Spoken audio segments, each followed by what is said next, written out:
وما تنفقوا من شيء فإن الله به عليم کہ اللہ کا قرب حاصل کرنے کے لیے اللہ فرماتا ہے جو چیز سب سے زیادہ پسند ہے نا وہ میرے نام پہ دو گے تو تب جا کے تمہیں اللہ کا قرب حاصل ہوگا۔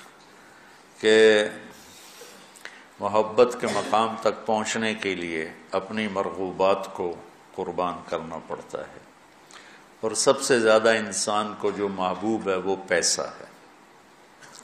کہ اس لیے پورے قرآن میں بے اموالکم و انفسکم، بے اموالکم و انفسکم، کہ اللہ کو پاؤ، اللہ کے دین کے لیے محنت کوشش کرو، اپنے مال اپنی جان۔ مال کا ذکر پہلے ہے اور جان کا ذکر بعد میں ہے، کہ حالانکہ جان قیمتی ہے مال سے، لیکن مال کو مقدم اس لیے کیا ہے کہ لوگ مال پر اپنی جانیں قربان کر دیتے ہیں۔ تو جب آدمی مال قربان کرتا ہے تو پھر جہاں مال لگتا ہے دل بھی وہاں چلا جاتا۔ ایک صحابی آیا، یا رسول اللہ مجھے موت سے ڈر لگتا ہے۔ آپ نے فرمایا تیرے پاس کو پیسے ہیں؟ کہ جی ہیں۔ کہا وہ اللہ کے نام پہ خرچ کر دے، موت کا ڈر نکل جائے گا۔ کہ جہاں آدمی کا مال جاتا ہے وہیں اس کا دل بھی چلا جاتا ہے۔ امام زین العابدین علیہ السلام کی خدمت میں کوئی آتا تھا سائل، تو کہتے اللہ تیرا شکر ہے، تو نے میرا سامان میرے گھر پہنچانے کے لیے سواری بھیج دی۔ سمجھو ان کی بات؟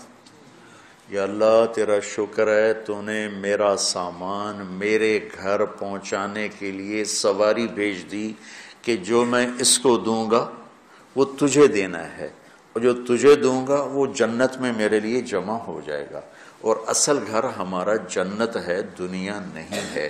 تو کہتے تھے یا اللہ تیرا شکر ہے کہ تو نے میرے گھر کا سامان میرے گھر پہنچانے کا سامان پیدا کر دیا۔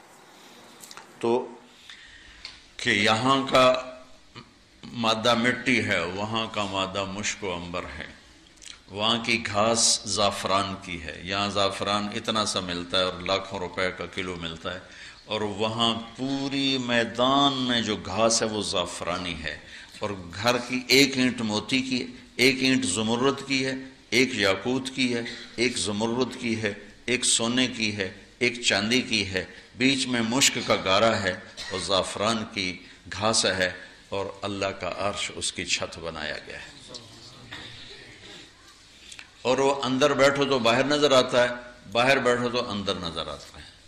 میں نے جو ایک دفعہ جنت کا محل دیکھا خواب میں، تو یہ اس کی میں نے صفت جو پڑی تھی وہ میں نے آنکھوں سے دیکھی، کہ میں اس کے اندر چل رہا تھا، مجھے باہر بھی نظر آ رہا تھا اور اوپر بھی نظر آ رہا تھا اور دائیں بائیں بھی نظر آ رہا تھا، حالانکہ میں ایک گیلری میں چل رہا تھا، اور اس کا جو فرش تھا مجھے لگتا تھا ہر فرش کی ٹائل کے نیچے سورج نکلا ہوا ہے، اس طرح اس میں سے روشنیاں نکل رہی تھی، روشنیاں نکل رہی تھی۔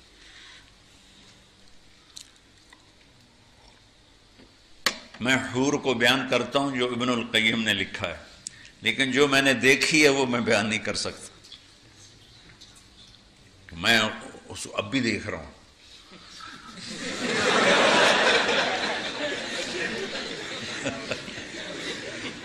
میرے رب کی قسم میں کیسے بتاؤں کہ وہ کیا حسن، کیسے بتاؤں؟ یقین مانو میں کتنا جنت کو بولتا ہوں، اور میں جنت کے حوروں کو بولتا ہوں جو لکھا ہوا ہے، لیکن جو اللہ نے مجھے دکھایا وہ میرے پاس نہ لفظ ہے، اس کی مسکراہٹ ہوئے اگر وہ دنیا میں ہوتی تو میں تو ویسے مری فوت ہی ہو جاتا۔ اس لیے میرے نبی کا فرمان ہے کہ لولا ان اللہ قضا لأہل الجنت الا یموت لمات من حسنها وجمالها، اللہ نے جنت کی لڑکی کو ایسا حسن و جمال دیا ہے، اگر موت مرنا گئی ہوتی تو اس کو دیکھ کے آنکھیں برداشت نہ کرتی، کلیجے پھٹ جاتے، مر جاتے۔ تو یہاں کی عورتوں کے لیے بھی بشارت ہے کہ ایمان والی نیک صالح پاک دامن عورت جنت کی اس حور سے 70,000 گنا زیادہ خوبصورت ہوگی۔ 70,000 گنا کا مطلب ہوتا ہے لا محدود۔ ایک دفعہ حضرت ام سلمہ نے پوچھا یا رسول اللہ نساء الدنیا افضل ام نساء الجنہ، دنیا کی عورتیں افضل ہیں یا جنت کی عورتیں؟ آپ نے فرمایا بل نساء الدنیا، ام سلمہ دنیا کی عورت۔ تو انہوں نے کہا یا رسول اللہ وہ کیسے؟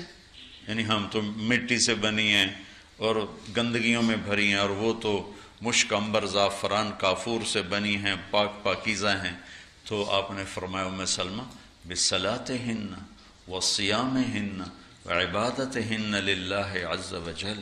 ام سلمہ یہ ان دنیا کی عورت نماز پڑھتی ہے، روزہ رکھتی ہے، اللہ کی بندگی کرتی ہے، اس وجہ سے البس اللہ وجوہہن النور، اللہ ان کے چہروں پہ اپنا نور ڈالے گا، وَأَجْسَادَهُنَّ الْحَرِيرُ، اور ان کے جسم کو ریشمی لباس سے سجائے گا، وَأَمْشَاطُهُنَّ الذَّهَبُ، اور ان کی